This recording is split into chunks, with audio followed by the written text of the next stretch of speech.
There's Arthur C. Clarke, to bring in someone out of the blue, said it's possible to socially engineer society. I forget the exact quote, but give me 50 years and I can alter society. Do you think it's possible that there really are an elite or secretive group on the earth that knows secrets about our history, and yet wishes all to believe another story, like believe in Darwin, and they even know that it's not true? Do I make sense in my question? Well, I think there's some partial. I think there's some truth to what you're saying. I believe something like that is going on. The goals that we set for ourselves individually and collectively depend to a large extent on how we answer the questions: who are we and where did we come from?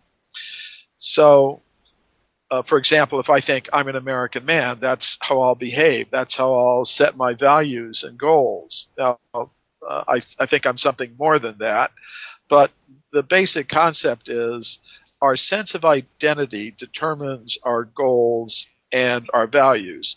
So if you wanted people to have very materialistic goals, very materialistic values, if you wanted them simply to work very hard to produce and consume more and more material things to benefit economic interest in society, what you would do is you would give them, through their education system, a sense of self, a sense of identity that is very, very materialistic.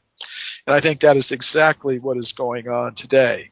I think there are powerful interests, powerful financial and political interests in the world that want to keep people focused on matter, producing and consuming more and more material things, because that benefits these interests. So the way that they do accomplish that is by giving people a very, very materialistic concept of self in the public tax-supported education systems. The supporters of the Darwinian theory of evolution have a government-enforced monopoly in the education systems in most countries in the world. And the answers that they're giving to these fundamental questions, who are you and where do you come from, are very materialistic. They're telling us we are just machines made of molecules. That's what we are. We're just evolved apes. We're just purely material beings. And for example, Richard Dawkins, a prominent evolutionist in England, said we are survival machines, robot vehicles blindly programmed to preserve the selfish molecules known as genes. So basically, that is the view that is being forced on people through the public tax-supported education systems all around the world. And to me, it's no surprise that because people are being indoctrinated to think they are machines made of matter in competition with each other for survival, that we have a human population with very materialistic goals. Most people today believe that to produce and consume more and more material things is the main purpose of human life. And in the course of that, tremendous amounts of wealth are generated, and the wealth flows in a disproportionate way into the pockets of those who are manipulating this whole system. The government officials, the scientists, the industrialists, the banking interest and financial interest, they would like to see this keep going on. Now, what if we had a different concept of identity? What if our education systems were propagating the idea that we're not just machines made of molecules? We are, let's say, beings of pure consciousness who are temporarily in contact with matter. And that would mean a completely different set of goals. It would mean that our goal should not just be to produce and consume more and more material things. It would be to free consciousness from its contact with matter, which would mean, well, we would be trying to satisfy our material necessities in the most simple, natural, and efficient way possible. not overproducing and over-consuming, and we would be putting more of our human energy into developing the resource of consciousness. There are a lot of forces in society that would not like to see that because that would disturb the system that's now in place, which is meant to maximize.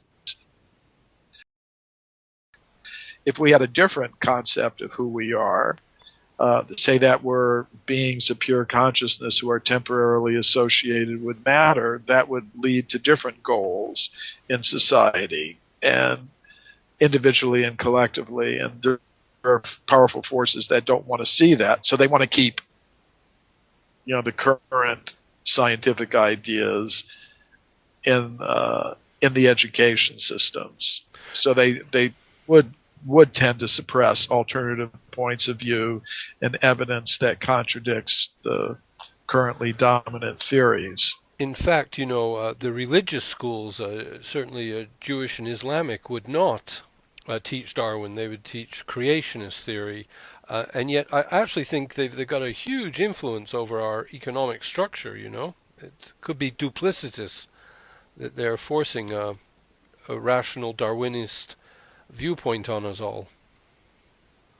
Well, we also have to consider that most of the mainstream religious organizations have accepted the Darwinian theory of evolution. And I think that's one of the reasons why it's so powerful, because there was some, I guess you could say, some convergence of interest among these scientific, political, economic, and religious groups that they see there's some value in promoting in most of the education systems the Darwinian theory of evolution. There are very few religious groups that oppose the Darwinian theory of evolution, and they're very much criticized, by establishment science and mainstream religion and mainstream politicians, and they're also very powerful. Things of that sort. They're very powerful, these small marginal groups of religious people. So the history of human life on this planet is, I believe, actually quite different from what's being taught in the textbooks in most schools today. It is just frightening these days to go out, and one feels like the dumbing down of society has never been more relevant. But that's my personal